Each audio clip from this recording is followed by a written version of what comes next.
Supreme court के द्वारा दिनांक 11 अगस्त 2023 को फैसला दिया गया था। उसके ठीक एक दिन बाद 12 अगस्त 2023 को एक अभ्यर्थी के द्वारा आरटीआई ऑनलाइन माध्यम से डाला गया एनसीटी के पास कि उसका इस फैसले के प्रति क्या कुछ रिस्पॉन्स है और कुछ सवाल पूछे गए थे, जिस पर 21 अगस्त 2023 यानी कल के डेट में एनसीटी ने अपना जवाब दे दिया है।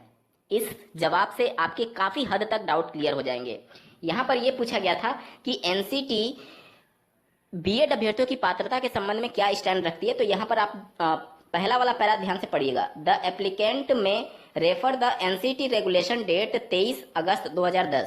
यही वो डेट है जिसके बारे में माननीय सुप्रीम कोर्ट ने जिक्र किया था और ये पहला आरटी एक्ट के प्रभावी होने के बाद से 1 अप्रैल 2010 के प्रभावी होने के बाद से national council for teacher education पहली बार जब प्राथमिक शिक्षक भर्ती के लिए पात्रता तय करती है, वहीं ये डेट है 23 अगस्त 2010। तो एनसीटी ये कह रहा है कि इनकी वेबसाइट पर 23 अगस्त 2010, 29/7/2011, 12/11/2014, 13/11/2019 और 13/10/2021 के संबंध में जो मिनिमम क्वालिफिकेशन है, a person to be eligible for appointment as a teacher and TET qualification dated 11/2011, 9/4/2013, 22/5/2014 and 9/6/2021 which are self explanatory and available at the following links. यहाँ पर 2 लिंक इनके द्वारा दिए गए हैं और ये सभी जिसके बारे में उन्होंने जिक्र किया है ये सभी आपको लिंक के माध्यम से मिल जाएंगे इनके ऑफिशियल वेबसाइट पर।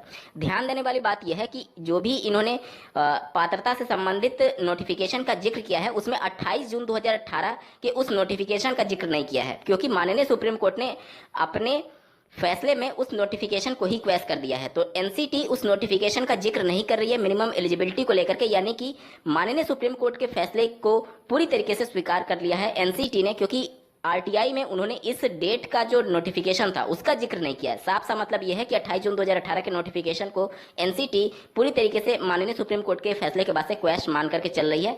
और आगे इनके द्वारा ये कहा गया, देखिए ऑनरेबल सुप्रीम कोर्ट का भी यहाँ पर जिक्र किया गया है, आप स्क्रीन पर देख पा रहे होंगे। The Honorable Supreme Court of India void its judgment date 11 August 2023 in civil appeal number quashed and set aside the NCT notification date 28/2018. Also, the NCT has not laid down the minimum qualification subject wise.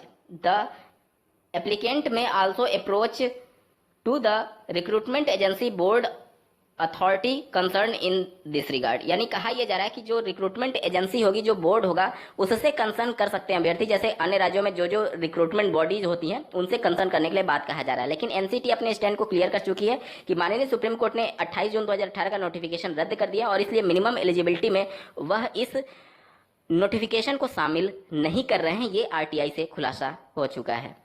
Screen पर आप एक article देख पा रहे होंगे, समाधान उत्तराखंड में DElEd की सीटें बढ़ाकर दोगुनी करेगी सरकार। यहाँ पर जल्दी से पूरे मामले को देख लेते हैं। सुप्रीम कोर्ट के बीएड डिग्री पर रोक के फैसले के बाद से रास्ता तलाश रही है उत्तराखंड सरकार। बेसिक शिक्षक की नौकरी के लिए 2 वर्षीय डिप्लोमा ही मान्य होगा। यहाँ पर देख लीजिए, राज्य के जिला शिक्षा एवं प्रशिक्षण संस्थान, जिसे डाइट बोलते हैं, डीएलएड की सीटें बढ़ाई जाएंगी। वर्तमान में हर डाइट में केवल 50 सीटें तय हैं।